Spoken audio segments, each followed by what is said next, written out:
We've already talked about to enter the kingdom of God, you must be born again. Yep. The truth shall set you free. I've heard you mention that in a lot of seminars. Yeah. The truth is an essential factor with receiving love. It's like, as I described in a very recent talk that I gave just a month or so ago, when a talk called Relationship with God, The Way, I called it. In that talk I described there's basically three essential factors when it comes to receiving divine love. The first one is humility. Humility is an openness to receiving truth. So when I'm humble, I have a passionate desire to receive truth. I have a passionate desire to experience truth as well, to actually physically, emotionally experience it as well as receive it. So as far as religion goes, a prerequisite for that would have to be that you have no preconceived ideas of what you believe is true. Correct. Which I see as the stumbling block for a lot of churches, in that because they believe the Bible as the Word of God. Yes. They then have this preconceived idea of what is true, and anything that contradicts it, Yep. which you yourself do and did Yes. in the first century as well with the books at that time, Yes. they cannot accept any of that Yes. as being true. Yes. Because of that preconception. Yes. So many Christians have become like the Pharisees in the first century, in the sense that the Pharisees became very dogmatic when it came to particularly the first 5 books of the Bible, and in particular the law, what they called the law. And they then made sure that all people who properly practiced the Jewish faith at the time practiced the law as found in those books. And as a result of that, they were very, very close to any new concept or new idea, particularly new ideas surrounding love, because the law would always be more important to them, have a higher priority than love did. And as a result of that, they became very resistive to any additional or further truth being presented to them. Now, as most teachers do, I tried to join up things so that you could, see the principle involved in the law, and then expose it even further by expounding it further and seeing the principle in a wider community or in a wider area. And but that didn't go down very well, because they felt that was a dilution of the law, and just like a Christian today feels like what I would be teaching would be a dilution of the Bible, God's Word. So the very first requirement to connect to God is humility. Humility is the complete desire and openness to receive truth no matter what it is and whether you disagree with it or not. And to have a passionate desire in that regard is humility. So that's point number one. And I talked about humility quite frequently in the first century. The second point that I would say, the reason why you're humble is so that you can receive truth. It's the truth that creates freedom. When you know the truth about any subject, you are free to utilise its laws. So, for example, a scientist discovering the truth about uranium and how it can be utilised can now produce nuclear fusion or nuclear fission. Some use it badly, some use it well, but the scientists can discover the law involved or the laws involved and then utilise the law to the benefit of mankind, or otherwise, depending on how they use this law. And with the truth always results in this absolute freedom to discover and utilise things in any manner you wish. And so the truth does set you free, literally as well as spiritually. And then the truth sets you so free that you are now completely open to absorbing love. So the truth, you can think of it as humility is the doorway to truth, and truth is the doorway to love. Without going through those stages, it's impossible to receive divine love. And even the truth about ourselves. Even the truth about yourselves. Which is one of the hardest things. Yes. And it is the thing that most people find the most difficult. Because the truth about ourselves has an emotional impact upon us. Whereas the external truth, although it does have an emotional impact, usually has less of an emotional impact upon us than the truth about ourselves. It's the truth about ourselves or themselves that most people cannot cope with, and therefore are unable to receive God's love up until beyond a certain point. So they absorb the truth about the universe because they're so enthusiastic about that and they feel quite fascinated about that. So they absorb the truth, all of that truth, which opens them to a certain amount of God's love. But then they refuse to absorb the truth about themselves, where they're being unloving, where they're being unkind, where they're being untruthful, where they're being, where they're out of harmony with love in their day-to-day life, and that then causes them to stagnate in their relationship with God. So without humility, we will not have the doorway into truth. Without truth, we don't have the doorway to receive God's love open. And those are the three things that I taught primarily in the first century, everywhere I went. And they're still the same teachings now as they've ever been. The truth doesn't change. And so what I'm teaching now is almost identical in nature to what I taught then. You've mentioned a lot about God's laws now. Did you talk about that as much in the first century? Yes, I did. There's not much biblical evidence of that, is there? I wouldn't agree. If you look at almost every parable had one of God's laws involved in it. So if you look, say, at the parable of the rich man and Lazarus, for example, then there was a law that when you die, you are substantially unchanged. There is a law that involves that, which is the law of the transformation of the soul, the law of love. And there was also a law regarding the spirit world involved in that. The people who are in the heavens can see the people who are in the hells. And there was a law of rapport between locations in the spirit world. That illustration also pointed out that there was different locations in the spirit world, locations that are dependent upon the condition of the person and how they treated other people while they were alive. So there were a lot of laws mentioned in that one parable. The way I used to mention them was not in a... I didn't tag them so much with a what you would call a label nowadays. I mentioned the law in a practical situation or environment, which I often do nowadays as well. But in addition to that, I also give them a name, which I didn't do as much in the first century. Okay.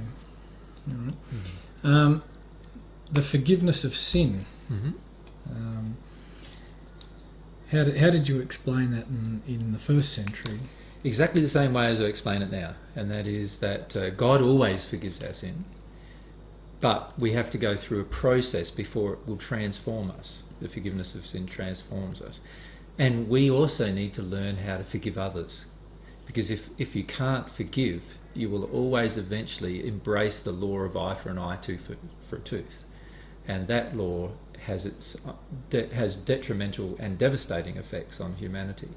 So I, back in the first century, taught both principles. The principle of forgiveness, not only forgiveness of yourself, but also forgiveness of your brother or sister, and also the principle of repentance, which was this principle that if you actually emotionally felt what you had done to another, then God's love could transform you through this process, and it was the feeling of being forgiven by God that you went through as a process, as a part of that process. Yeah. And I discussed those things with people in the first century at length. Yeah. The sins of the fathers are visited on the children. Yes, I definitely talked about that. That's what you would call, and if you think about it now, what I'm trying to do is explain how that occurs. And how that occurs is the, if you like, the sinful or the unloving emotions that are retained within the parent have an impression upon the life of the child to such an extent that the child absorbs them and it becomes a part of their soul, which causes their own degradation of their own body. So in other words, it causes all disease and all sickness. And these principles I taught in the first century and I'm teaching now as well. And the terminology I'm using is a little different now because the background of the people that I'm speaking to is a little different now. Many of them have some kind of spiritual awareness or understanding. Many of them have some kind of, Christian or New Age or Buddhism or Hindu or some other kind of background where I can compare things with. In the first century, because I had a more limited scope of teaching, I could only compare it with the teachings of Moses, which was what the basis was for the Pharisees' belief systems. and most of the Jews who I was speaking to belief systems, and some of the Samaritans' belief systems also were based on that. So that's why I focused on the comparisons with that particular religious system. Nowadays I've got a larger scope to work with, in that there's a comparison of different religious systems that I can work with, and I can incorporate many of those understandings in order to help people understand the truth about the particular thing that I'm teaching, and help them come from where they are, from their perspective, into accepting that truth as much as I'm able. So the key with teaching a lot of times is helping a person go through this humility barrier, which is the barrier to receiving new truth. And the way that you can do that is by connecting to them on the current truths that are in their current way of life, or their current religious circumstances, or their day-to-day experience, and then drawing them in to see how it's different to what they thought, through a process of showing them how it's different. Does that make sense? And it's a similar process I used in the first century, but the scope was different because I had a more limited audience. Now, your teaching of the truth obviously put a lot of people's noses out of joint. Yep. And you've related the story of the clearing of the temple, but a little bit different to the biblical story, in that you were not the aggressor. No. I've played Jesus in a play, Yeah. in a musical, and I did the upturning of the tables. I had longer hair and looked a bit more like you, and portrayed a very angry, and you weren't like that at all. No. Well, there's no need to be angry. Anger always comes from an emotion where you're afraid, generally, and I wasn't afraid. And I didn't actually upturn the tables either. As I have explained about the issue, all I did was yell out at the top of my voice about how wrong the entire temple system was in terms of how they were fleecing people. And all I did was point that out. And as people do have a habit of doing, once the truth is pointed out to them, they feel quite strong about it and quite emotional about it, and many of them got quite angry as a result. And as a result, there was a bit of a riot in the temple, where everybody was upset with the money changes and how much money they were making and how they were being ripped off and so forth. It was something that everybody felt, and all I did was say it. Yeah. Now, this made you a bit of a target for the Sanhedrin. Not really. They didn't. This was a minor event for them in comparison with other things. Other things. See, I spoke the truth about everything, which meant the truth about the Pharisees' condition, emotional condition, their soul condition, how their condition in love. So when somebody would come up and ask me about a certain Pharisee, if I knew them, then I could talk about their condition. And of course, there were only 70-something Pharisees on the Sanhedrin, so sooner or later you were going to finish up talking about most of them and their condition.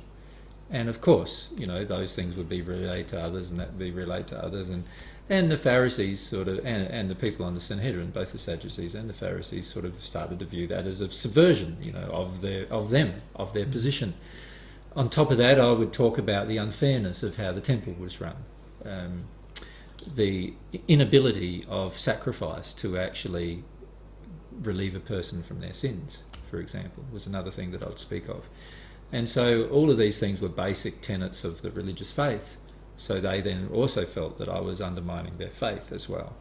So you had a whole heap of men, all of whom were quite addicted to power and control, now having their control and power undermined by one man's actions. In addition, you had the whole system of thing, which often put a lot of money into their purse. In the case of the Sadducees, many of them received up to 2 to 3 tons of silver every single year as a result of the taxes that they levied upon the people. So we're talking about, nowadays you'd be talking about billions of dollars worth of funds going into these people's pockets, which was now being threatened. Their own personal condition was being undermined, in the sense that I was now exposing that they were like whitewashed graves, on the outside all appearing good, but on the inside with quite malicious intent. And on top of that, I was speaking about the truths of something that they couldn't really understand, the truths of love, you know, this whole principle of love, and that they started to see that if love was practiced by everybody, that they might not even have a religious faith in the end to defend. And so there was quite a lot of problems, as you can see, and quite a lot of discussions the Pharisees had, of which my father was privy because he was a member of the Sanhedrin. So, and eventually I found out about it. Of course, my father wouldn't tell me everything that was said.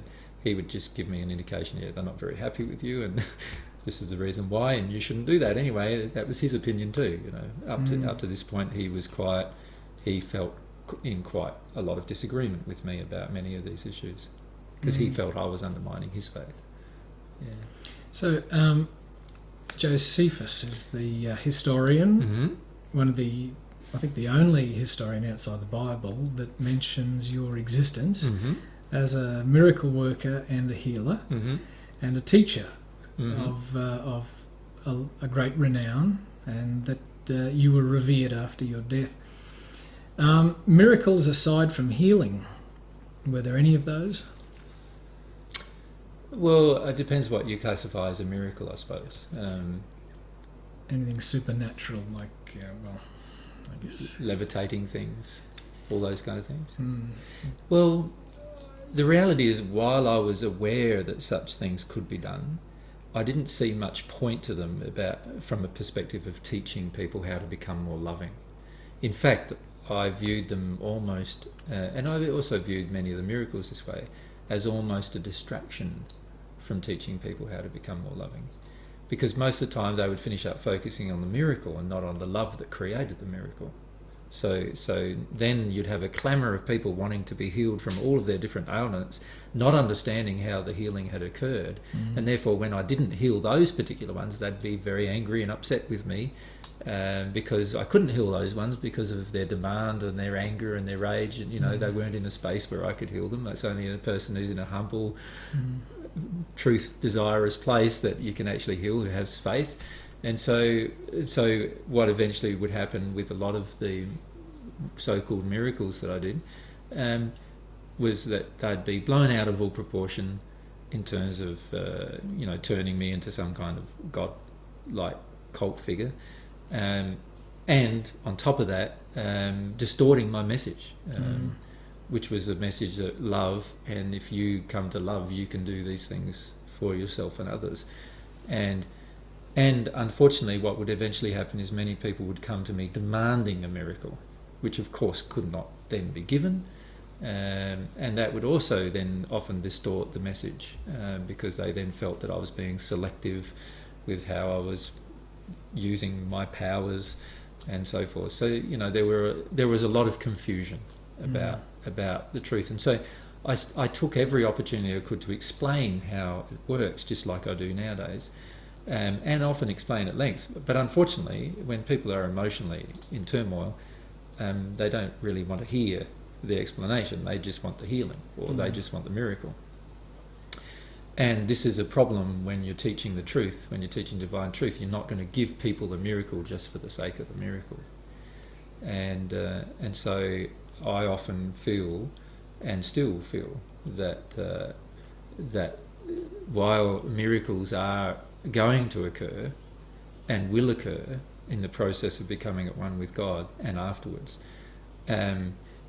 if they become the focus of attention, then I see a problem with that, because now we're not in a space of love but in a space of demand. Yeah. So now your death, I've heard you describe at some length. We probably don't have time to go into all of that, but you said it. You haven't got to my meeting Mary yet, or anything? Oh yes, I had that down. Actually, yes. When was the first time you met Mary? Can you recall the first day you met Mary and where that was? Yeah.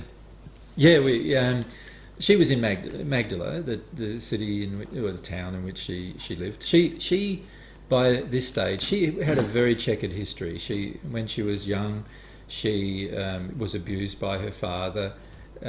She eventually became pregnant, and her father then sold her as a prostitute. she gave birth to a child which she lost through a process that she can describe. She then had a long series of very traumatic events sexually that occurred to her, that eventually caused her to become a prostitute herself, and she became quite a widely renowned one as well, because she became quite angry in her prostitution, which meant that she finished up being quite overt sexually, and people were just fascinated by her sexually. Then she went through a period where she just found a older man who she eventually became a mistress to, and he loved her in the sense that he, lavished everything that he had on her, and she then didn't have to be with any other men, so she didn't. And in fact, wasn't even with him. He sort of had this sort of a goddess view of her. So by the time she met me, she was actually in business as you'd call it a fashion, probably in fashion nowadays, like, materials. She used to work with textiles and materials, Okay. and make clothing. And she had quite a number of women working for her, who were all from her similar background, who she'd rescued from a similar background. And so by the time I met her, she heard about me through the different healings that had occurred in other towns that I'd visited. And usually by this stage now, when I came into a town, people had heard about me before I arrived, and so they'd come and see. And she came with a group of women to see me. And by this stage, she was pretty much her own woman. The man she was living with didn't really care what she did, as long as he could idolise her at all occasions. So he was a fair bit older, you said? Yeah, much older. And he died shortly after I met her, actually. Okay. But he willed everything to her, so she was also quite wealthy as a result. After he passed. And I met her just walking into the town. She was there with a group of women, and I instantly recognised her as my soulmate. And then it was just a process that we went through after that. And she became one of the disciples. And Well, it wasn't quite that simple. There was a whole series of events surrounding Mary and her past history and so forth that affected what happened. And also her emotional condition that affected what happened before I finished up marrying her.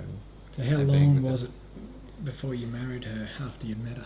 Well, we spent nearly 3 months together initially, not sexually, because I wouldn't engage with her sexually because of her emotional injuries regarding sexuality that she was trying to control me with. So she was trying to use her sexuality to control me, and I wouldn't engage with it. And eventually she got very, very angry and upset with me, and she had sex with a couple of the disciples so that I could see it, and in a way to punish me. And then she felt so ashamed of her actions that I didn't see her for 1 year after that. And she went home and dealt with a lot of her emotions about sexuality and my feelings for her and things like that. I explained to her that I loved her during that time and so forth, but she was always now used to being able to manipulate a man sexually. And on top of that, because she had a checkered history and she was well known of having a history, many of the disciples who followed me left me after she became my wife. So they refused to follow me after that. So they saw they'd picked out some other women that I should be with, which I knew weren't my soulmates, so I wasn't with them.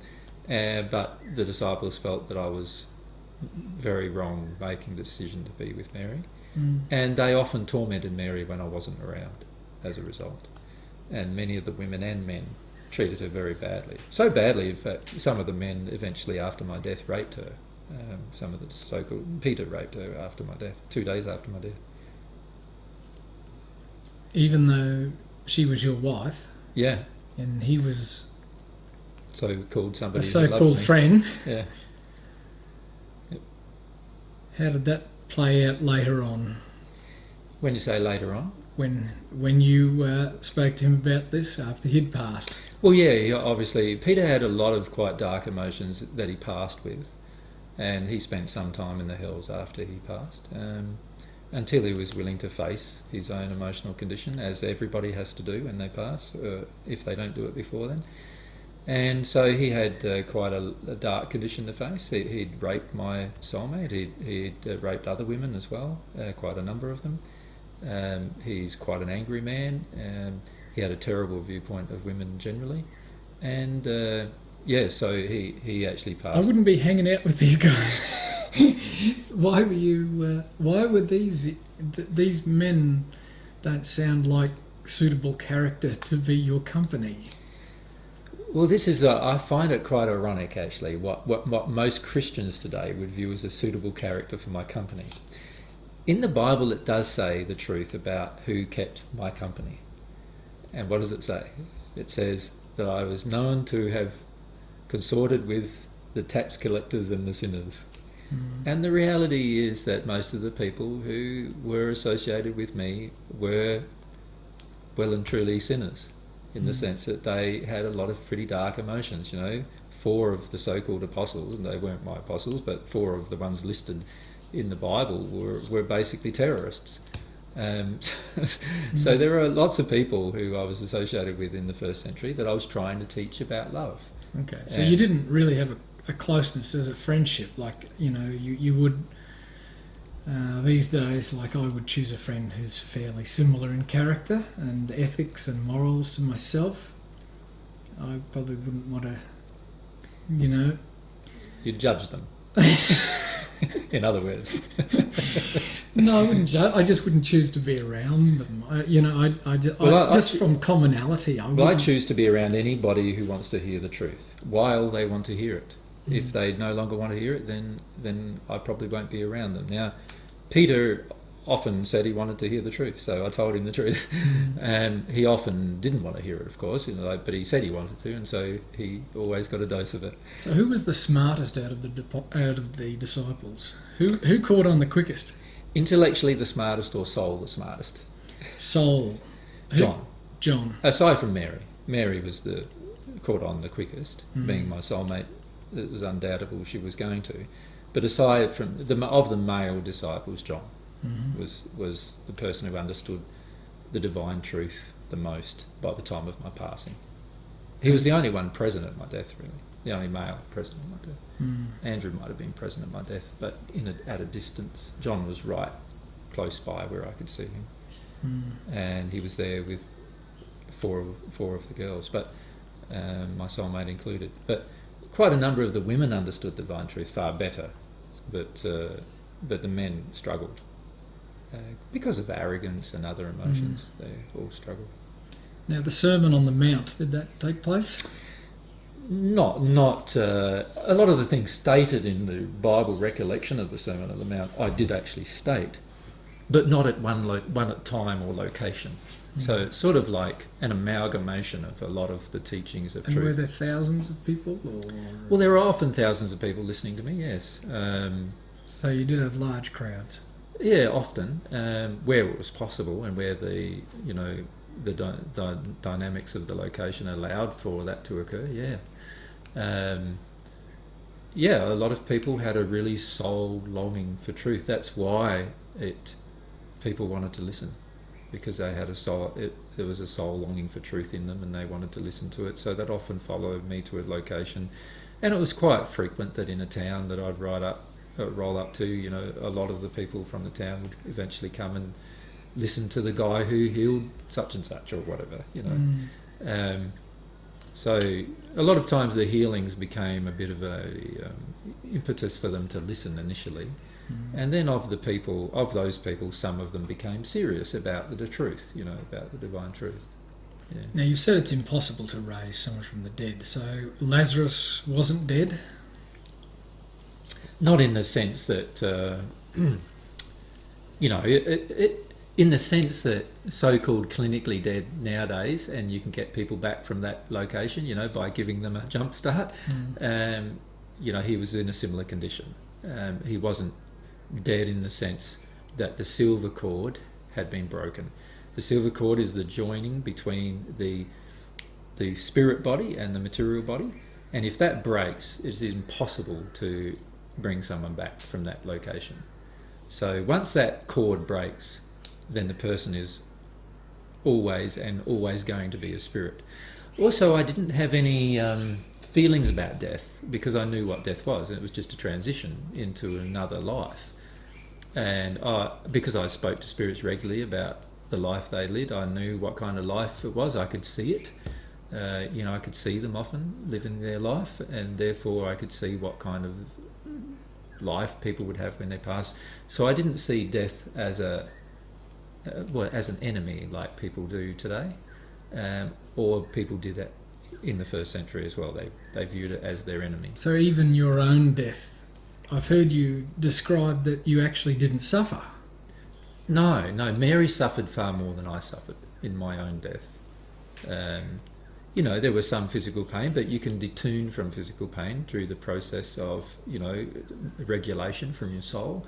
And while you're in a state of love, you can actually completely detune from physical pain. You don't have to experience any physical pain at all. So I didn't experience much physical pain at all in the process. My body was exhausted though, so there was a state of exhaustion because of the amount of blood that I'd lost. But it wasn't a painful experience. It was just an exhausted experience. Mary, on the other hand, because of her condition, being in more fear than I was, being my soulmate, she could feel my feelings. And whereas those feelings passed through her, she experienced more pain as a result. So she actually experienced more pain at my death than I did. Now, you weren't hung on a cross. It was a stake, you said. Yeah, I was hung in the Jewish way, which was basically a vertical pole. Is this how the Romans hung Jews, not how the Jews executed? No, it's how the Jews hung Jews. Did they? And the reason why the Romans decided to do it this way on this day was because Pilate wanted to illustrate that he had to have nothing to do with my death, that it wasn't his responsibility. So normally what a Roman would do would hang him on a cross like they would normally do, but and you'd die over a long period of days using that method of death. Usually it was quite a number of days. Many survived up to 3 days hanging like that before they died. Whereas hanging like a Jew, the Jews' way of hanging is very traumatic on the body, but very, very intense but short in comparison. So all of the weight is placed upon the midsection of your body, and it tears apart, literally tears apart, because of being hung vertically, where you can't support your weight with any on the sides of your body at all. It's all just hanging from one point. But you've said that you suffered more in the beating beforehand than the beating beforehand practically killed you. Yeah, the beating beforehand was pretty bad. It's very similar to what's depicted in the movie that Mel Gibson made, The Passion. I haven't seen it. And so the beating beforehand was pretty bad. They used whips with nails and hooks in them. So the skin would be pulled apart in layers, quite often quite down to the bone. And so during that process, the reason why I couldn't carry the stake myself was because I was too exhausted by that stage due to loss of blood to even carry it. So that was that's a certainly more intense. And there's also the projection of emotion that was going on at the time. So you've got quite a number of people around you laughing at you, deriding you, and while they're ripping your body to pieces as well. Now, I've heard you say that you didn't have to, you chose. You could have escaped the whole thing if you wanted to. Well, I'd escaped a number of other times. There were quite a number of attempts in my life during the time that I was with Mary. And, I'd been stabbed a number of times. They'd sent some assassins to assassinate me a number of times, the Sanhedrin had. And in each case, the assassin, there was, due to their own law of attraction, the assassin never got to a point where they could kill my body instantly, and so I could heal it straight away. So I actually healed my own body a number of times from different assailants. But the Jewish Sanhedrin then thought, well, the only way we're going to make sure of this is to make it a sort of a state and religious sanctioned death, to really just make sure of the deed. And so they gave up sending assassins, and actually John by this stage had passed, John the Baptist, and he actually came to tell me the night before, the night that I was picked up by the Romans, and brought to the Sanhedrin. He told me that that was going to happen, and I had an opportunity to leave if I wanted to. Yeah. But you chose not to. Was this as a demonstration, a further demonstration? Well, things were sort of reaching a bit of a crescendo in terms of the belief systems of all of the disciples. Most of the disciples were not following my teachings. They did not have much faith in what I was actually saying. They were listening to me, but a lot of it was out of fascination rather than conviction. In addition, there was the additional problem that the things that I was saying, while they sounded wonderful and while I could heal myself, nobody else could. And so there was this tendency for them all to start treating me as if I was somehow unique, that they weren't capable of the same particular things that I was capable of. And so they had this tendency to dismiss their own progression, to dismiss the fact that they could actually do it themselves, to get closer to God. Many of them had not relied on God at all up to that point. God was really an intellectual concept of which they really did not have any emotional connection to. And the majority of them had not received any divine love at this point. So aside from Mary, John, and some of the women, but not many of the men, most of them had not received divine love, so therefore had not changed very much. And I was looking at all of these issues and looking at, well, you know, how long is it going to take before somebody actually embraces the principles of truth? And the only consideration I had really was Mary. Like, I wanted to spend time with Mary. That was the only reason why I healed myself on previous occasions, because I really wanted to spend more time with Mary.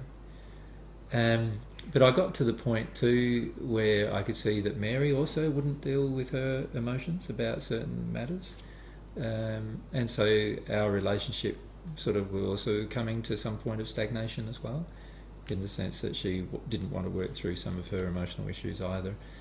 And so it really got to the point now where I was left with the decision, well, what's the next thing I do to help everybody go through a process that they need to go through but they don't want to go through, or they're not choosing to go through. And I could see that night, the reason why I prayed a lot that night with God, is I could see that my death would possibly accomplish more than my staying alive. And okay. Can you see why? Oh yes. Yeah. See, when I died, all of a sudden the real emotions of everybody became present. And the people who needed to cry, cried, and the people who got angry, and the people, you know, who had no faith got some faith. And there was just this whole process that happened quite rapidly after my passing, in the 50 days after my passing. And to such an extent that God's love flowed into groups of people at a time, which never happened before I passed. So before I passed, God's love would flow into individuals occasionally, based on their passion and desire for truth and their humility. But generally, even collectively, it wouldn't happen because there was just so much resistance to the truth and resistance to humility. Whereas after I passed, they were so gutted by my passing. The spirits who were present at the time still call it the great loss. So even my spirit friends in the spirit world still refer to it as the time of the great loss, because for them it meant God's love was lost as well. There was this feeling that God's love was completely lost to humanity as well. But it had the opposite effect. So it had this opposite effect of them going into grief, and as a result of their going into grief, God's love could flow into them. Their openness to their emotions and their humility allowed God's love to flow. Yeah. And so for those 50 days afterwards, many of them received quite a lot of divine love as a result, and as a result of that, things changed quite rapidly after then, more so than if I'd not passed.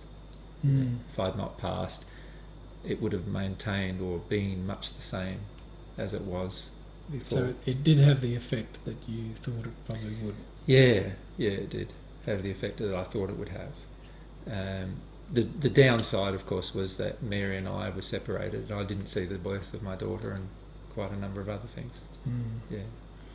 Now your resurrection. So where did they take your body after that? Well, firstly, they just left my body on the stake, and by this time Andrew was near John, and there were the girls, my mother, my aunt, one of my aunts, John's mother, Mary, and a couple of Mary's friends were all there. They saw me die, and then they removed me down from the stake. They had to do it before the Passover began, the Sabbath began, and so they all worked on my body. They took me down before that began, and then they embalmed my body, which was the custom. So with basically just with oils and perfumes and so forth. Now, and I watched all of that occur, and watched Mary's grief. Now you said that you've dematerialised your body. Now this is where I get a little bit lost. Yeah. This is not something that I'm over familiar with. Well, when I was alive, I realised that a person who was at one with God, who understood God's laws, could understand the laws governing matter. So you could materialise and dematerialise things. In other words, you could bring matter together to such an extent that it forms a solid shape, or you could disintegrate matter into their individual atomic structures, so making it look like it's invisible now. So in other words, it will disappear.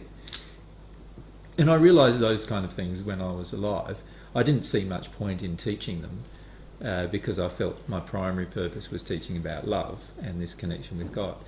But I realised that there was all these other things that I could show in the future if it got to that point. And that's why I said to the disciples, there are many more other things that I'd love to teach you, but you're just not ready for them yet. But what happened after I passed is I realised that most of the disciples, or also the Sanhedrin and others, would come to see my body, as did many previously, as sort of like a sacred relic. And this was not something that I could see as very advantageous to the divine truth. But also I wanted to illustrate that death, the transition that death brings, which is a transition into a spirit form, which can materialise a body whenever it wants. So what I was trying to illustrate was the ability for a person in a spirit form to materialise a physical form any time they want to, if they wish to use it. So there was no limitations of death. In other words, there was nothing, there was nothing you couldn't do when you're dead that you couldn't do when you're alive. I wanted to remove death as an enemy, because death, and the human race still views death as the enemy. That's why you threaten somebody with death and they'll do almost anything, because they see death as the enemy. They don't actually see moral issues or any other issues as enemies, but they see death as. So what I wanted to do is illustrate that death wasn't an enemy. In fact, for many people, death actually turns out to be a very great friend, because it relieves them of all sorts of problems in their earthly life and enhances their experience, enhances their life. So what I decided to do, and it was a personal decision that I made, was to dematerialise the body so that none of the disciples could be attached to that body, and also that everyone would see the principles that I was trying to teach them when I was alive about death. that there was such a thing as life after it. And the only way I could see doing that is to dematerialise the body so they could see I'm not using the same body, but it's still me. Mm-hmm. And then materialise a number of different bodies and appear to different ones of them. So when you say materialised a number of different bodies, Mm-hmm. is this why Mary didn't recognise you? Initially, yes. Initially? Physically couldn't recognise me because it wasn't the same body. So what sort of body was it? Well, I just materialised another man, like another body, like the one I have now is just a material body, and I just materialised one that looked different, but my personality was still there, obviously, and Mary recognised that as soon as she began talking to me. So, and as did most of the disciples, whenever I started talking. And when you materialised a body for Thomas, Mm-hmm. you materialised a body with injuries because he was down. Well, in that case, I materialised a body that looked very similar to my original body, but I actually had the holes. I materialised the body with the holes in my wrists and my foot and my feet, because he was struggling. Thomas was my brother, and he was struggling to understand that I could be resurrected or living still. When he had saw me die, he'd saw my dead body, and he didn't believe. Most of the men didn't believe Mary. Like I appeared to Mary the most, of course, after I passed, but most of the men didn't believe her. You know, as was the custom back then, you didn't believe a woman at all. In fact, you know, if you wanted two witnesses to anything, the two witnesses couldn't be two women, so they had to be men. So unfortunately, most people didn't believe what Mary was saying, and so I needed to provide further evidence, which I did do on quite a lot of occasions. So I appeared to almost 500 people after my resurrection, so-called resurrection, in that 50-day period. Okay, now you moved then onto the spirit world. Yep. Was it what you were expecting? Yeah, of course. Who met you there? Well, you know, a lot of the people who'd been my guides met me at first. So at the time I had around 17 guides, and you know, I met most of them. So Moses and Elisha and Elijah, and I met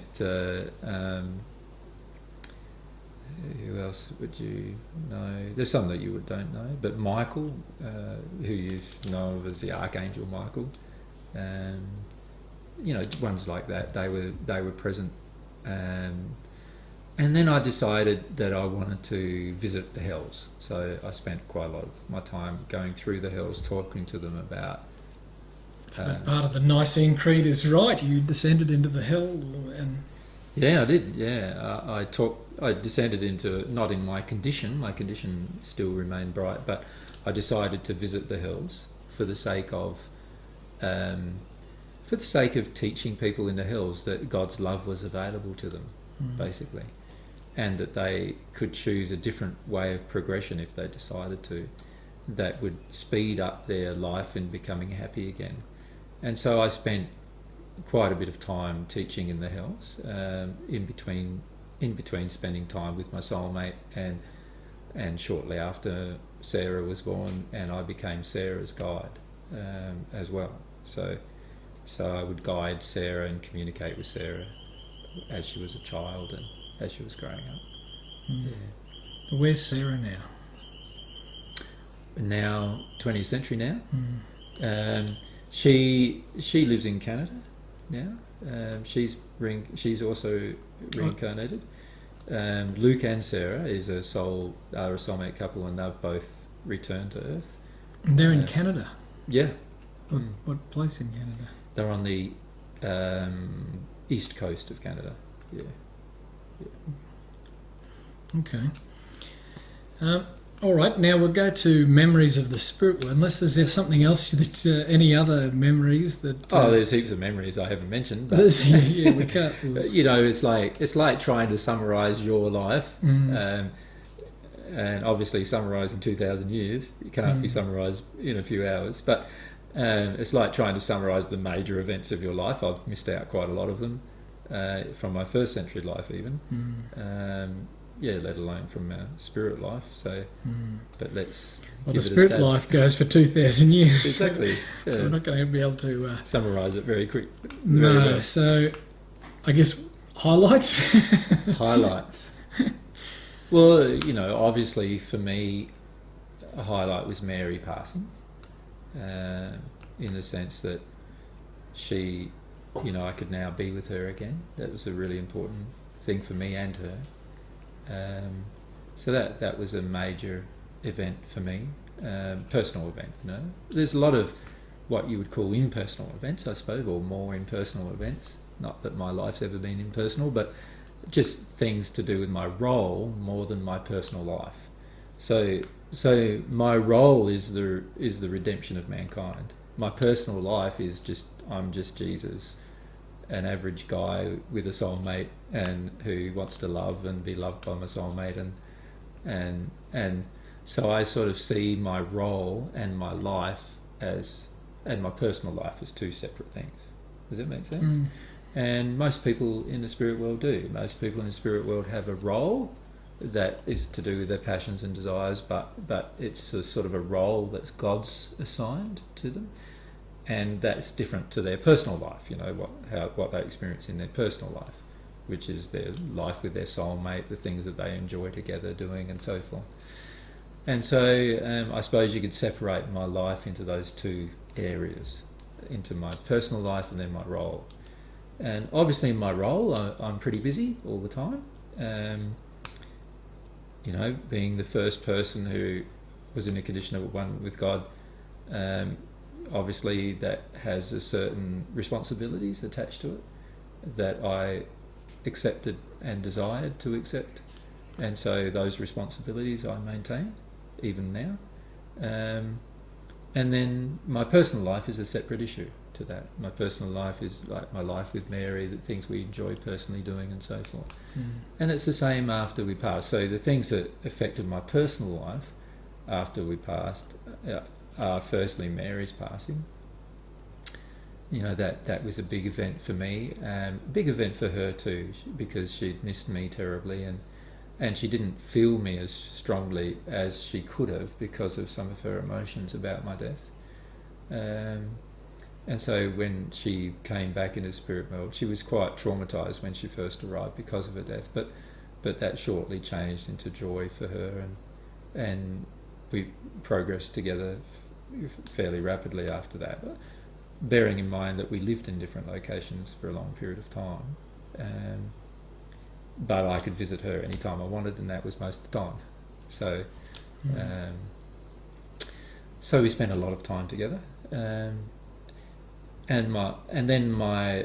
Shortly afterwards, actually about a month later, all of my grandchildren passed, and Luke passed as well. So that was sort of another sort of like a milestone in a way, caring for the grandchildren when they passed and helping them understand the principles of the spirit world, which they didn't understand as well as I did or Mary did. So we sort of became their surrogate parents to a large degree after they'd passed. And then Sarah's passing, our daughter's passing, was another sort of milestone, personal milestone. And then by this stage, a lot of the disciples, so-called disciples and apostles, had passed. So, we met up with them in the spirit world, assisted each one of them to become at one with God in the spirit world, because none of them had done that on earth. And as this happened, I was also always learning as well. So I was also always progressing to another dimension, and any time I learnt anything new about another dimension, I'd set up some things to teach to the people in the previous dimension so that I could show them how to reach that location through their condition.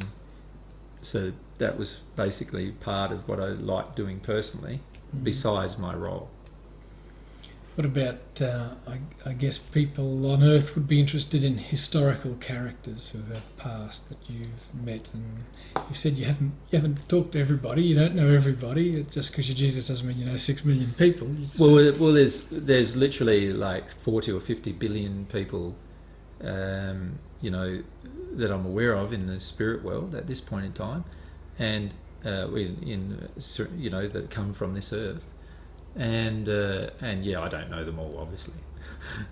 No, A lot of them know me, either by sight or by reputation, but I don't know them, you know. So yeah, it's not always easy to.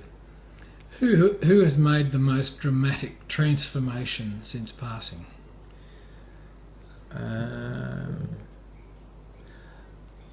I would say probably in the time of my life, probably Cornelius.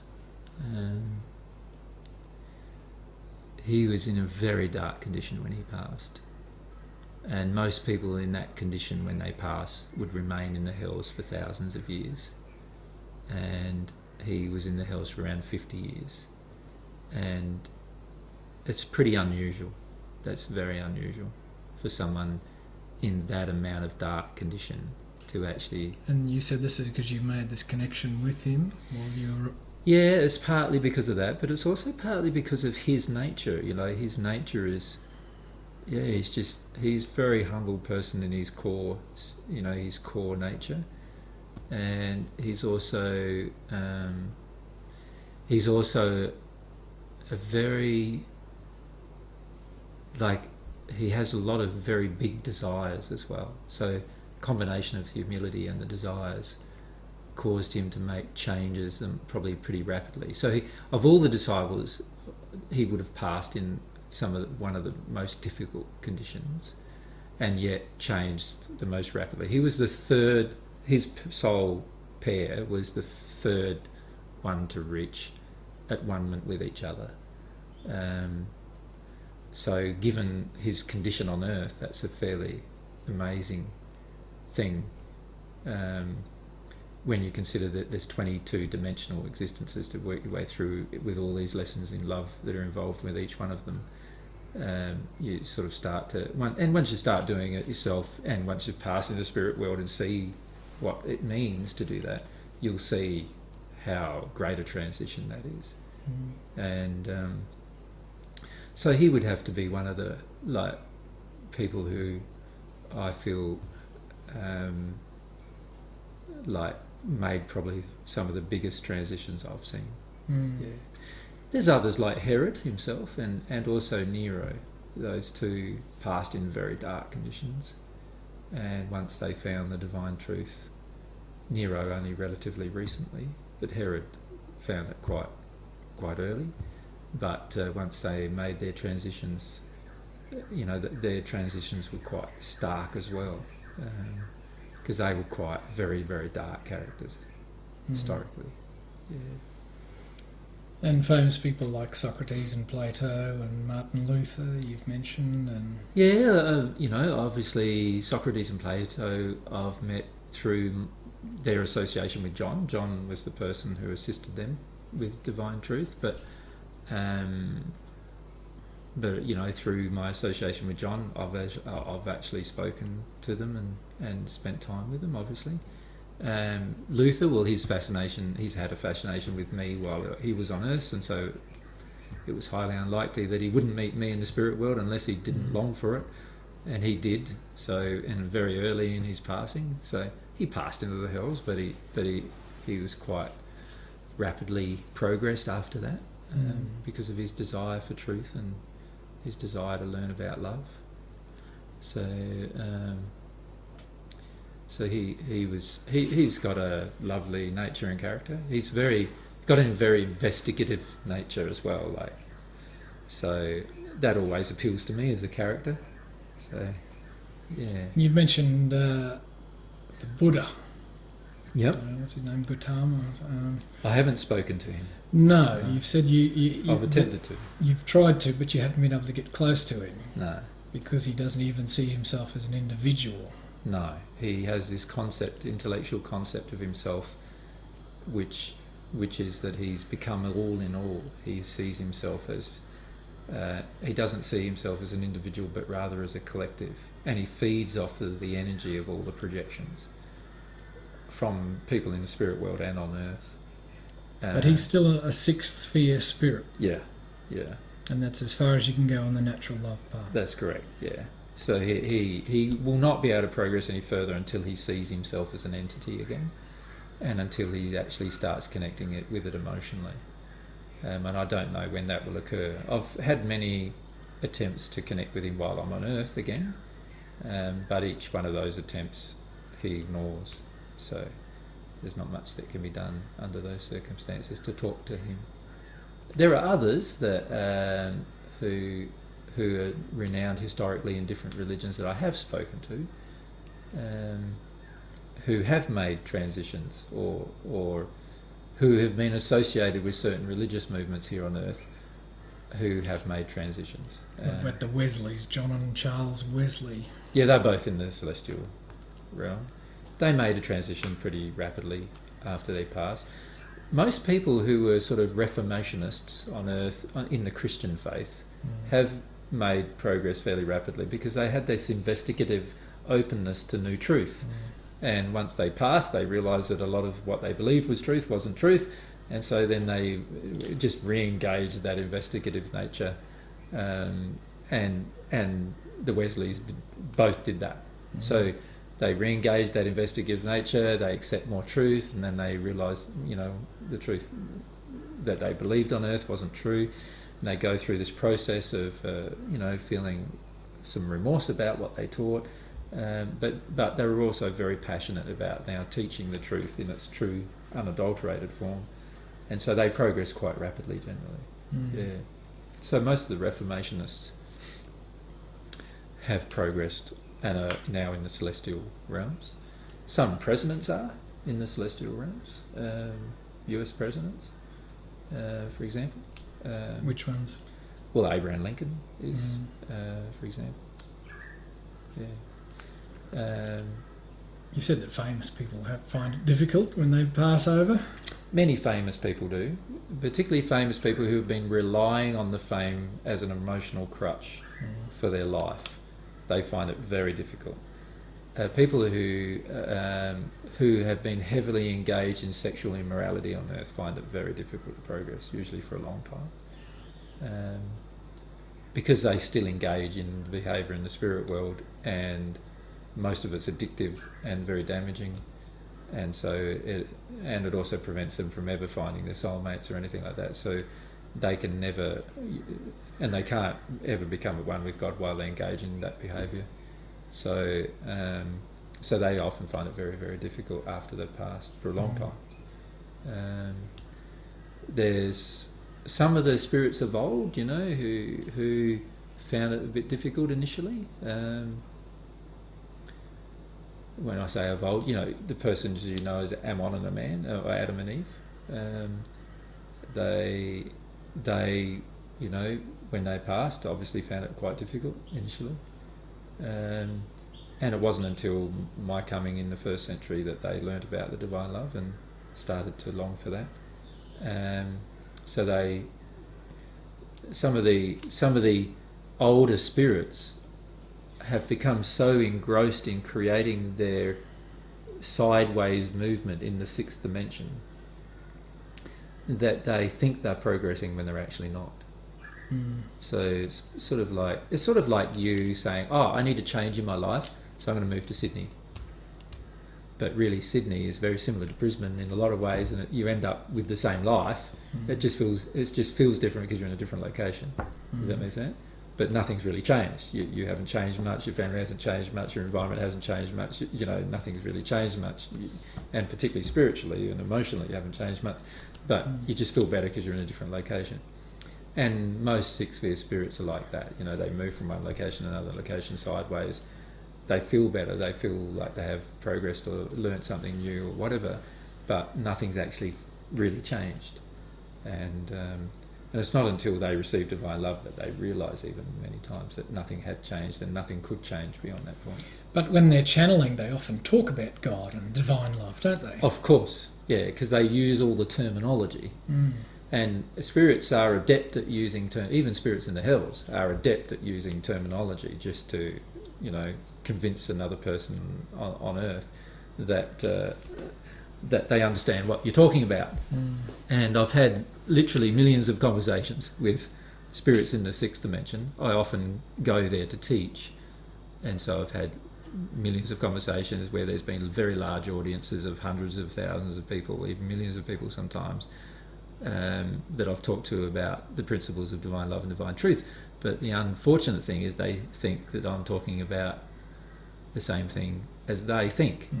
And because they think it's what they think, they're not open to actually realising that it's different to what they think. So are they just lacking in what you call humility? Yes. Just not open enough? Yes, lacking in humility. And a desire for truth, God's truth.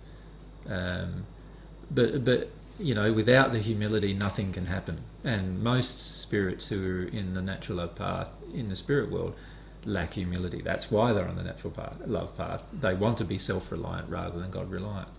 So they lack the humility to actually submit to their emotions and to submit to the emotional truth of what they're really experiencing.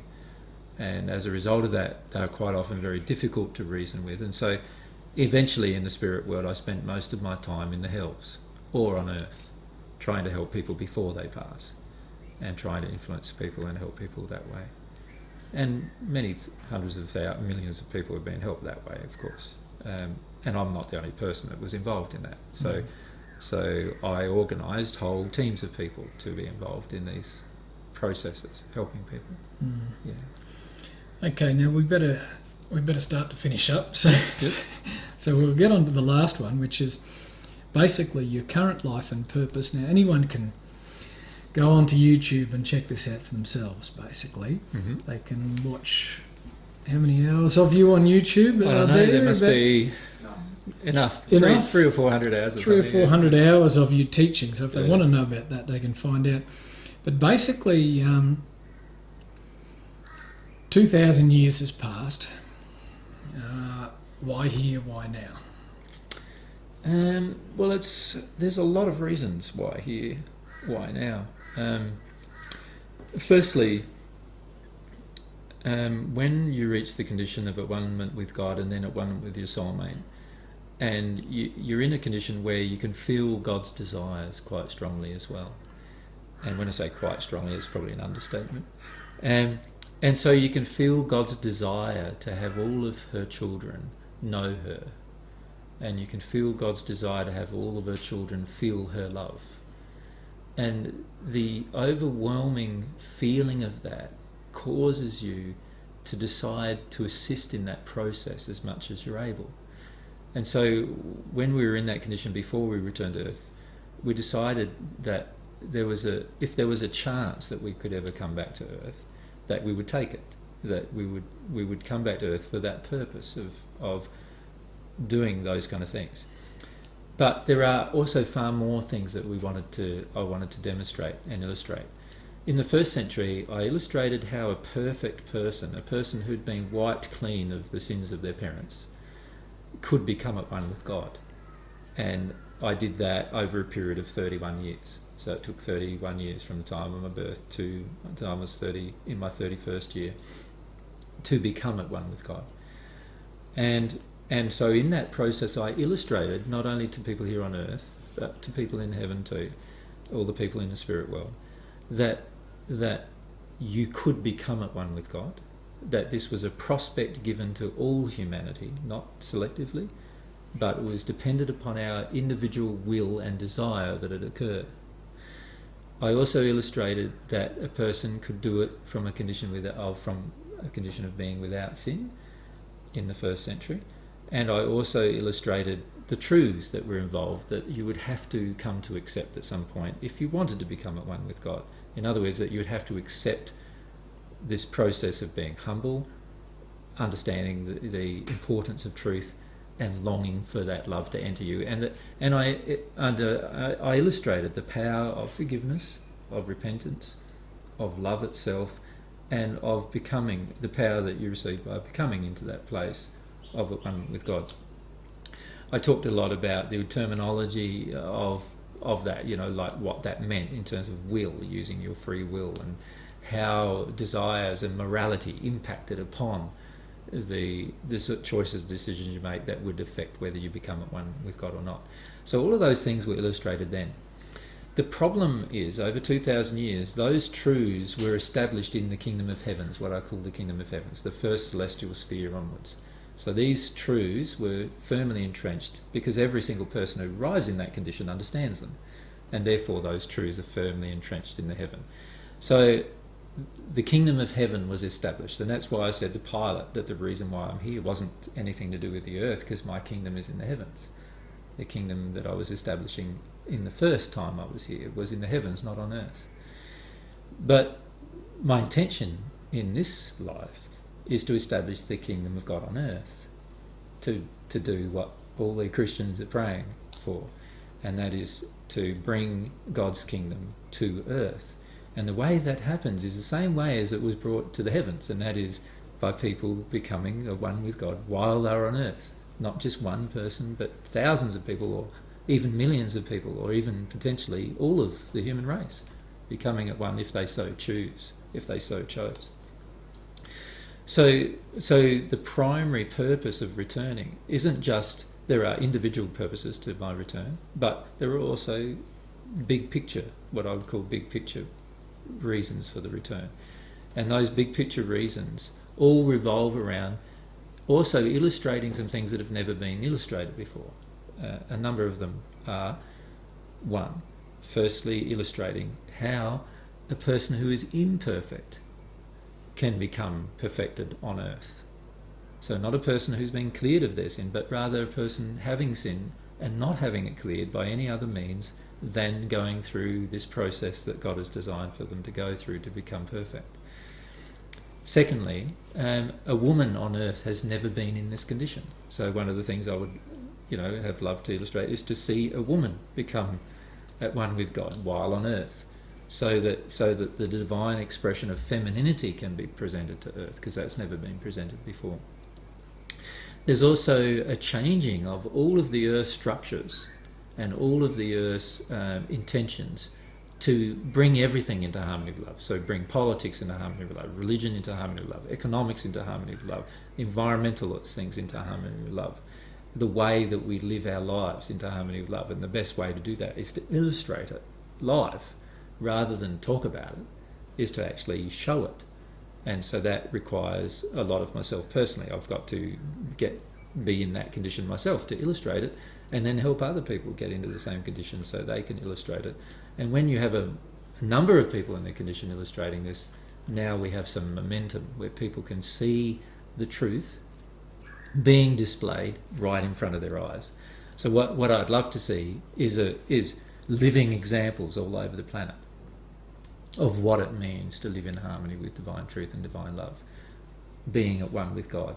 And if you can imagine that all over the planet, you would have a living illustration. You wouldn't have to talk about it anymore. You have to go. You want to see what living at one with God looks like? Go and see Joe Blow over there. He's at one with God.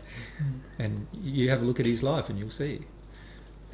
He doesn't even have to talk about it. You just have to have a look at his life and you'll see. And there is also some other things that I'd like to accomplish while I'm here. One is I would love to see all the people in the hells finish up leaving the hells. So that means there's currently billions and billions of people still in the hells of the spirit world. And while I'm on earth, I have a great opportunity to talk to them, a far better opportunity, in fact, than if I'm in the spirit world. Well, mostly because they have more rapport with people on the earth than they do in the spirit world. They look down rather than up. Okay. We often do that ourselves, and that's what they do.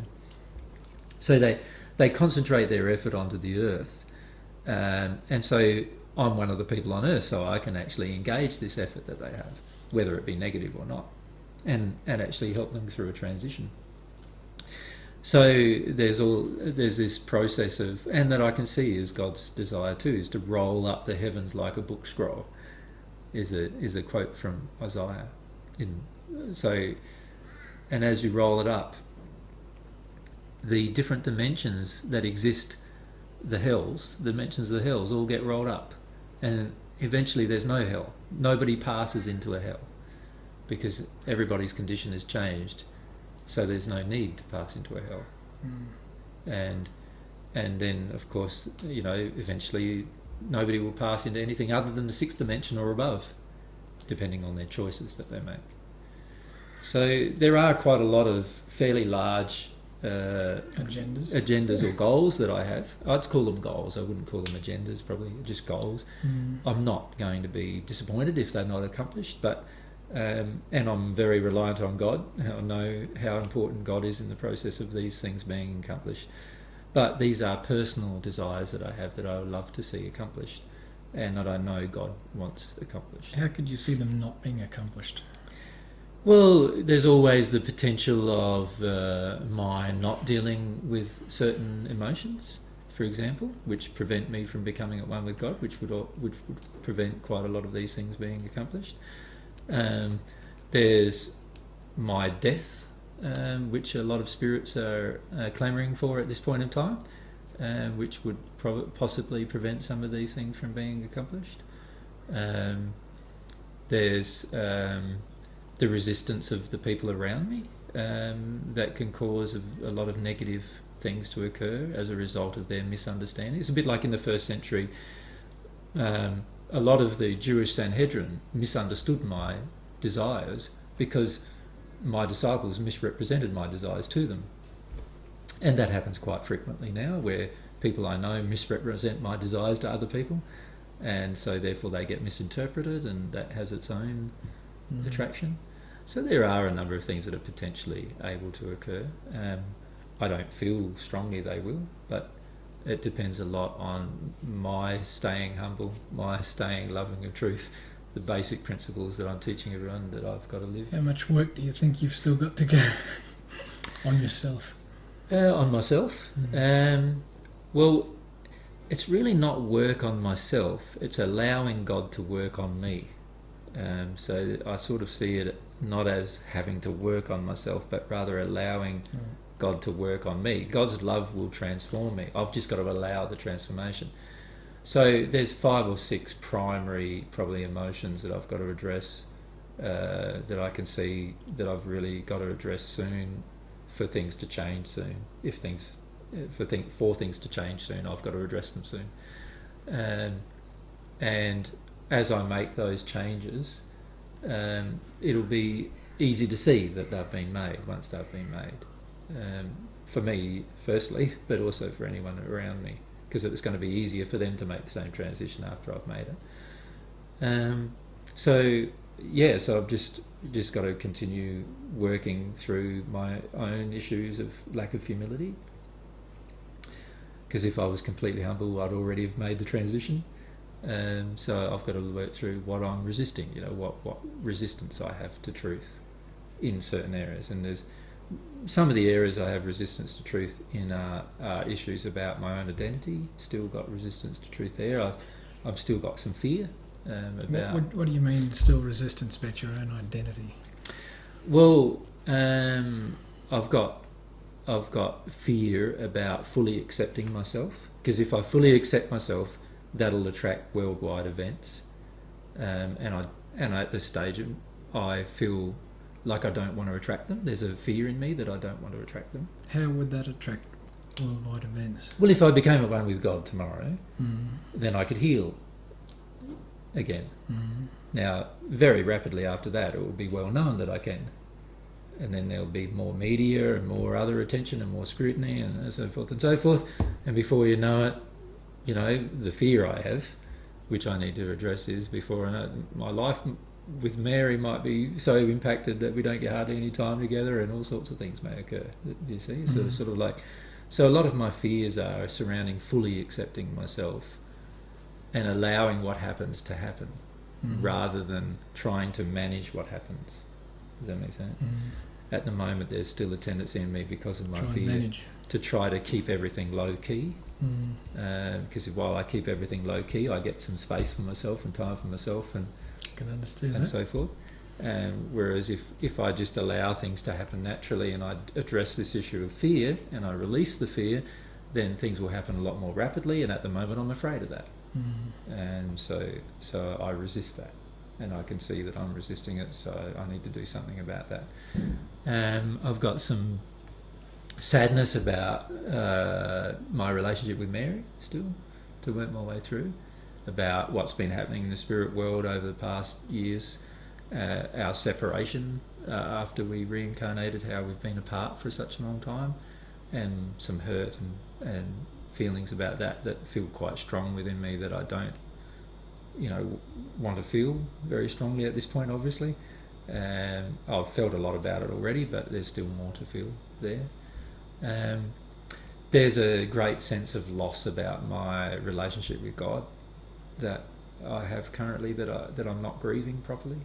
I get into the grief of it and then I skip out of it, and I get into it. I just sort of skirt around the edges of it. I don't really get into it properly, and so I don't get to fully release it.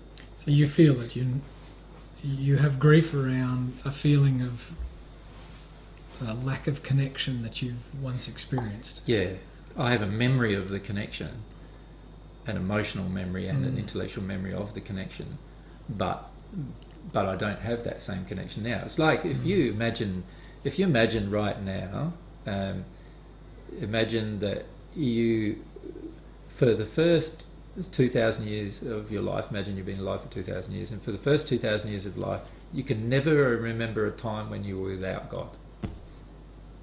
So you never felt alone, you never felt unsafe, you never felt unwanted, you never felt uncared for, you never felt unloved, you never felt any of those feelings that entire time.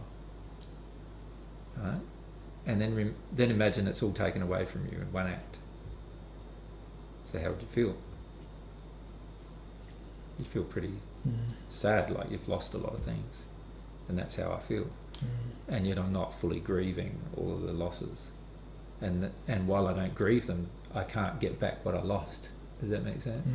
Yeah. So I've lost all those things, and I've worked my way through many of them, but there's still some of them that I need to work my way through, emotionally work my way through, so that I don't feel them like anymore. I have this sense of this feeling, if you like, of having lost my memory. Like I know that in the future I'll be able to write down a formula for levitation that scientists will be able to replicate and produce machines from, for example. But at the moment I can't remember it. And then I feel really frustrated and upset about that I can't remember it. Does that make sense? Because you used to know it. I used to know it, but I can't remember it now. I used to know every language on the earth. So anytime somebody who has a different language talks to me, I feel really frustrated. Because I know I used to remember that language, now I don't. So I don't understand, I can feel the emotion is this emotion of loss that I need to work my way through, and once I remember it and feel that feeling, then I'll remember the languages, but I've got to go through the emotion to remember it. Things like that. There's also things about my own power and nature that I had then that I don't have now. So I used to be able to, in the spirit world, and there's my potential on earth in the first century too, I used to be able to create things out of nothing almost, it seemed like. So in the spirit world, my home in the spirit world, the home just before we left the spirit world that myself and Mary had, was around 25 cubic kilometres. That was our house. Your house? Yeah. In terms You've of downsized. So we've downsized a bit, right? And all of the beauty of those surroundings we've lost. That's what it feels like. The biggest things that I feel I've lost are my constant friendships with my spirit friends that I used to enjoy immensely. And the biggest thing that I feel I've lost is this feeling that I've lost this connection with God because it's not permanent again. And so there's an immense amount of grief associated with that. That's my biggest grief. And so I get into that emotion for an hour maybe in the course of a day, but it's not long enough. I'm not really in it properly. So I need to go through those emotions still. And I feel once I get through those, then I'll be much closer. But you're not setting yourself any time limits on this, or any... No, because there's no need to, for a start. We're not in a competition with anybody or anything. God doesn't... Hey? You're not in a race? No, not in a race, no. God doesn't have all these expectations of me that I do certain things in a certain time frame that God wants me to do and so forth. And it's only people's expectations of me. So at the moment, people expect me to be perfect when I'm not. And even if I tell them I'm not, they still expect me to be perfect. And even if I tell them why I'm not, they still expect me to be perfect. And so, I've had to grieve the expectations, let go of the expectations that others have. So whenever I say, oh, I'm Jesus, there's this automatic picture that a person has in their own mind, often generated by the Bible or other things, which they then expect me to be. And so I have to work my way through some of that emotionally as well still, like why they, how it hurts that they expect me to be something that I don't expect them to be, and things like that. But once I get through those particular things, which I don't know how long it will take, like in the first century, from the time that I became self-aware that I was the Messiah to the time that I became the Messiah was a period of 13 years or so. And that was from a condition of having no sin, from a condition of having no terrible feelings about myself or anything like that. So potentially it could take longer in this life than 13 years. And I've been... I feel I started my journey probably about 15 years ago, but my realisation of who I was about, or who I am, happened about 7 or 8 years ago. So, if it takes 13 years, then it's going to be another 5 years. It'll be possibly a comparable time to what it took me in the first century. And so I don't feel any personal misgivings about that. I know other people do, but I don't. Other people want me to hurry up and prove one way or the other whether what I'm saying is true or not. Yeah. Well, I can understand that because they want evidence. Everyone wants evidence. Yeah, but see, this is the problem with the Divine Love path: is if you actually embrace the path, you will automatically have the evidence you need anyway. And waiting for another person to provide evidence is actually not the fastest way to get to God. The fast way to get to God is wait for God to provide the evidence. I guess it's their own doubt. Yes. Is this captain of the ship mad or what? Exactly. And I can understand that to a degree, but I am not reliant on another person to tell me that it's right or wrong, and I never have been. So this is why I don't really understand why other people are reliant on me so much. Does that make sense? It's sort of like, for me it sort of feels like, well, no, you're totally capable of doing this yourself. If you know the basic principles, you're totally capable of becoming one with God before I am. You've got far less emotional injuries to work your way through than I have, even right at this moment. That's maybe not strictly true, but there are a certain group of emotional injuries that you don't have to work through that I do. And so you've got just as much possibility of becoming at one with God as rapidly as I could from this point in time. So why would you wait for me to do it when you could possibly do it before me? And not that it's a race or a competition, but one of us being there would be great. Are you a good runner? Am I a good runner? Yes, you used to be. I see you stretching, and you look like a sprinter sometimes when you give your seminars. No, I don't know if I'm a good runner. Because that's the one race I can beat you in. Probably. No, I've never really been a good runner.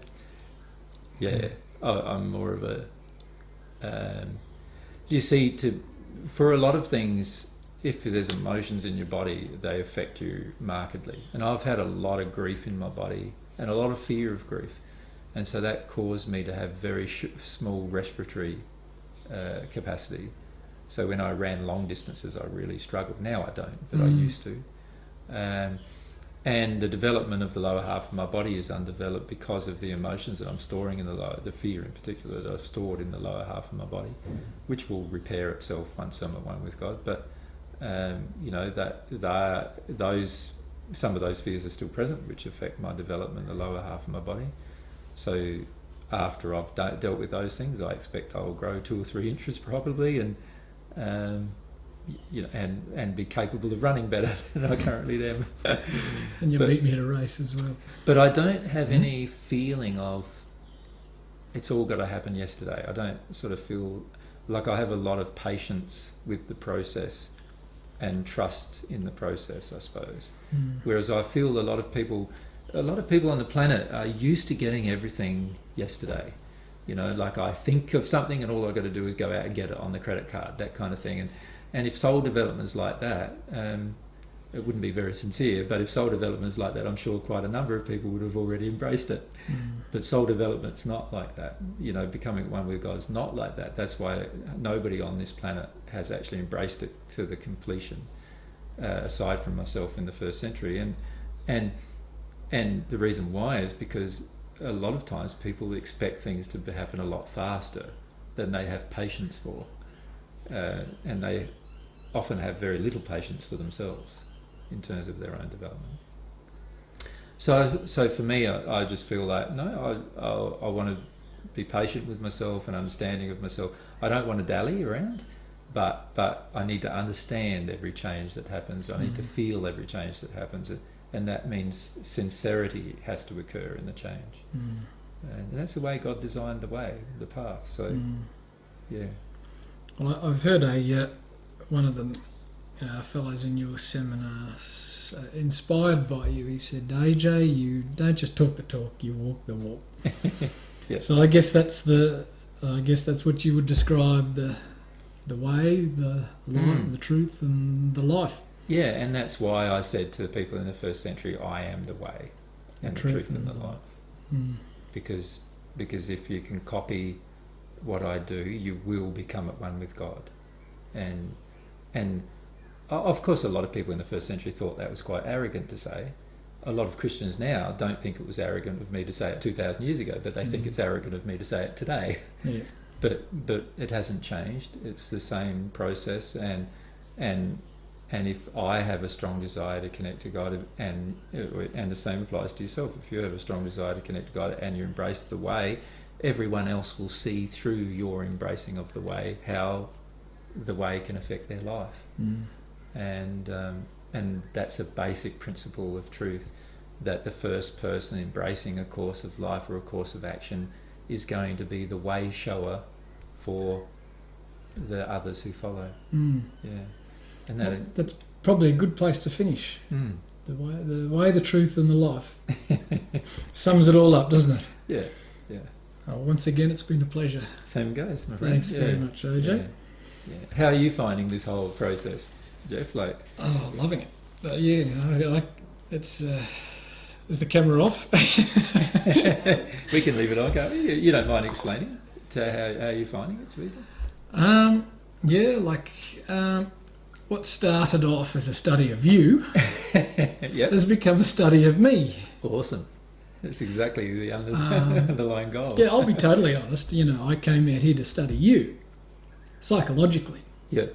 As probably someone else has before, and I thought, this is, I have an interest in religion, I have an interest in psychology. Here's someone who is melding the two together, who has a lot to say, who is clearly not a madman. Yeah.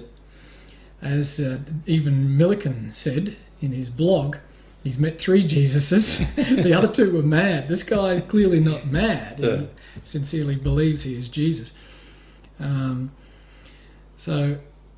started off for me as a study of you, listening to you and observing your expounding of the truths that you call God's truths, have resonated in me, especially with a lot of things that I thought previously in my life, 20, 30 years ago, where I detached from the church because I didn't really have...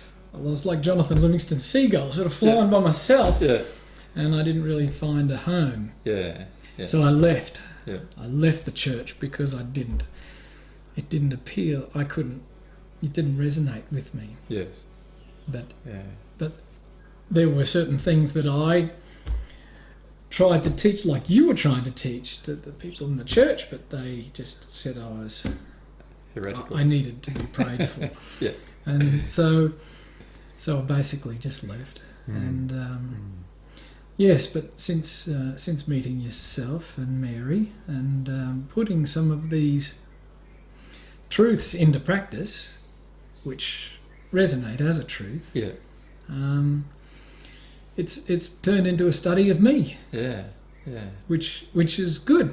Which is the underlying goal. It's about your personal relationship with God, your personal relationship with yourself, your personal relationship with other people, in bringing it all into harmony with love. And this is what I find fascinating about the divine truth. You learn the externals, and eventually you're forced into being introspective and looking at yourself in the process, and it's just wonderful. So my friends keep saying, is he really Jesus? Is he? I say, I don't care anymore. It doesn't really matter. You know, I'm not interested in going down that line anymore. Yeah. The experience that I've had is probably what I would have expected if I'd met Jesus. You know, there's a truth that I can see as a truth. Yeah. And there is a truth that I haven't seen before that I need to explore. Yeah. And there is a confrontation. Yeah. A personal confrontation. An internal war, if you like, Yeah. almost. And that's what I would have expected. Yeah. And it's that internal war, I feel, that the majority of people are afraid of embracing. You know, they're afraid of really embracing this process of personally growing into a new condition, into a new state. You know, that we like safety, and no change means safety to us most of the time. When actually, I find personally that if you don't change, then you're in an unsafe position, because you can only ever be what you currently are. And that's a sad thing for the majority of humankind. That's a very sad thing, to only be what you currently are, when you have so much potential to become something completely different if you just embrace a process that God designed to embrace in the first place. Yeah. And it brings a little bit more, because I think we all have a yearning for a purpose. Yes. And to know that there's a purpose. Yes. And like I said, as Richard Dawkins says, that he believes the universe operates out of pitiless indifference, it's not very comforting, is it? You know, I'd like to think that there is some sort of reason for my personal development. And I think we all do. We want to know that there's a reason, and that when we die, it's not just all going to dissolve. Yeah. And of course every spirit knows that when you die it all doesn't dissolve. So that's an instantaneous change that you make as soon as you pass. Generally you realise, oh, my life hasn't dissolved, I'm still here, and I've still got the same thoughts, and I've still got the same memories, and I've still, you know, oh, my body's a little different. I wonder why that is, but you know, you look much the same generally as well. And so, you know, the majority of people after they pass instantly accept that one truth, which is that there's no death of the soul, if you like, or no death of what people are referring to nowadays as their consciousness. But the key is to take that further, I feel, like to actually enjoy your life, not just be afraid of a transition, or afraid of death, or afraid of living life here or in the spirit world for that matter. Yeah. And also the humility angle of being open, not just to truth but to emotion. Yeah. It seems like, you know, everybody's walking around crying, you know, in the process, but as you say, leading to a fuller experience of life. Yes. Like the girl in the seminar who had suffered sexual abuse at a young age. She was now, because of that experience and that emotional injury, was incapable of having a relationship with a man. Yep. And so there is a whole experience that until she's dealt with that emotion, that's right, there's a life experience that is denied to her. Yeah. And I can see how you say that, okay, it's the same with our relationship with God.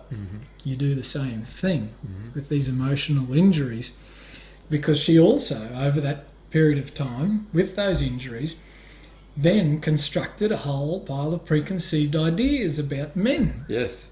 And this is why she couldn't connect with men, because men are only after this, they're only after that. Yeah.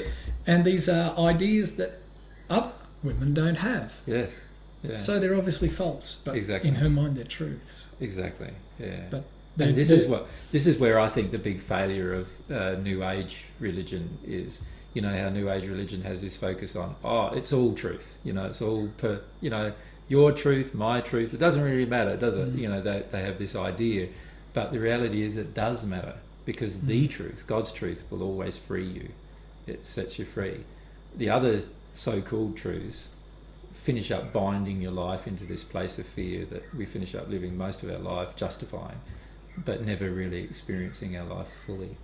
And I find that's quite sad. And this is where I find that religious viewpoints and teachings, even New Age, which I feel is a religion, even science is a religion, and all these, what I'd classify as religious viewpoints or beliefs, finish up defining our possibilities when God designed our possibilities to be endless.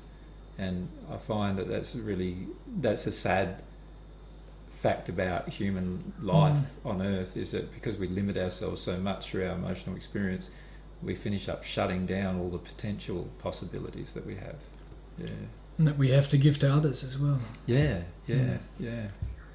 But it's an awesome journey. Like every single person I find who really finds and discovers, the path of God's truth, and actually embraces it and realizes it for what it is fascinated from that time on forever. You know what I mean? Like the spirits in the spirit world right now who are completely fascinated, who know far more than any person on earth would even conceive of knowing, and yet they're totally fascinated with what they can still discover. Yeah, that's what I love about it the most. God's designed this eternally fascinating system. Yeah. We just have to be like children and then discover it and like absorb children. it and be humble to the process. Yeah, that's good. Excellent. Thanks very much. Thanks for your time, Geoff. Yeah.